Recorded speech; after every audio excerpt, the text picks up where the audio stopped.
আসসালামু আলাইকুম কৃষক ভাই ও বোনেরা, যে যেখানে আছেন, বাংলাদেশের শহরপল্লী গ্রাম প্রবাসীতে, তাদের প্রতি একটা আমার আন্তরিক শুভেচ্ছা।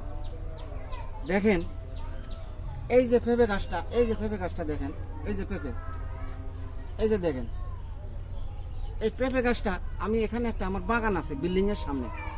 এই বাগানটার ভিতরে আমি কিছু সবজি করি এবং আম গাছও আছে, সব কিছুই আছে আমার। আমি ওই জৈব সার ছিটছি, জৈব সার ছিটার সময় ওই সাথে কেমন একটা পেঁপের বিচি আইয়া পড়ছে। পড়ার পরে দেখি একদিন আমি একটা গাছ এতটুকু বড়, তো আমি এইটা গাছটারে লইলাম, লইয়া উঠাইয়া ভালো করিয়া এখানে আনিয়া, এই যে দেখেন, এখানে আনিয়া জৈব সার দিয়া, কালো সার দিয়া এরপর একটা থালা করলাম। থালা করিয়া আস্তে করিয়া গাছটারে এরকম করে পেঁপে গাছটারে বসিয়ে দিলাম। বসাইয়া দেওয়ার পরে যখন আমি এটা ডাঙ্গ রয়েছে, তখন এটা পুরুষ হয়ে গেছে, অর্থাৎ এক একটা ছড়া আইছে এত বড় বড়, ফুল আইছে এত বড় বড়। তখন আমি একটা পদ্ধতি করলাম। পদ্ধতি করার পরে এই যে দেখেন, এই যে দেখেন, এই যে এই যে দেখেন, এই যে দেখেন, এই যে দেখেন, এই যে দেখেন, এই যে দেখেন,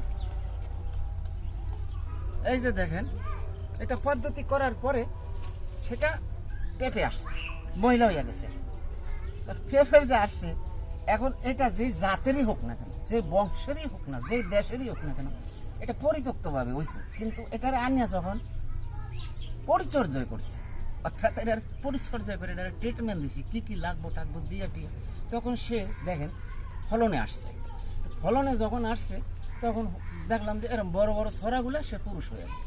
তখন আমি একটা পদ্ধতি করলাম, এই যে আপনি করে দেখাইলাম এই পদ্ধতিটা, এই যে দেখেন, এই যে দেখেন, এই পদ্ধতিটা করার পরে এই যে দেখেন, আল্লাহ রহমত, ইনশাআল্লাহ আল্লাহ মানুষের জন্য, আল্লাহ মানুষ সৃষ্টি করে 18,000 মাকলুক সৃষ্টি করে কি নিয়ামত দুনিয়াতে সৃষ্টি করে রাখছেন বন্ধার জন্য, খালি বন্ধার জন্য 18,000 মাকলুকের জন্য।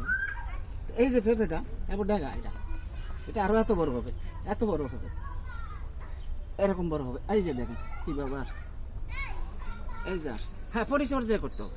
আপনি লাগাইছেন খালি দূরে বইয়া আপনি বসে রইলেন, আমি একটা ব্যাগ নিয়ে আমি ওটা লাগাইছি, ফল আসছে মানে যাই না, দেখবেন যে গাছটা আরো মরে গেছে, গাছটা আরো দুর্বল হয়ে গেছে, গাছটা দিন আর দিন আরো সুস্বাস্থ্য হয়ে গেছে। আর আপনি যখন পরিচর্যা করবেন, সে দিন আর দিন স্বাস্থ্য ভালো হয়ে যাবে, তার সুস্থ থাকবে, সে ফল আসবে, ফল দিব, ফল বড় হবে, পুষ্টিকর হবে। গাছ যদি পুষ্টিকর না হয়, তো ফল পুষ্টিকর হবে কোথা থেকে? এই জন্য এই যে দেখেন ভাই, সবাই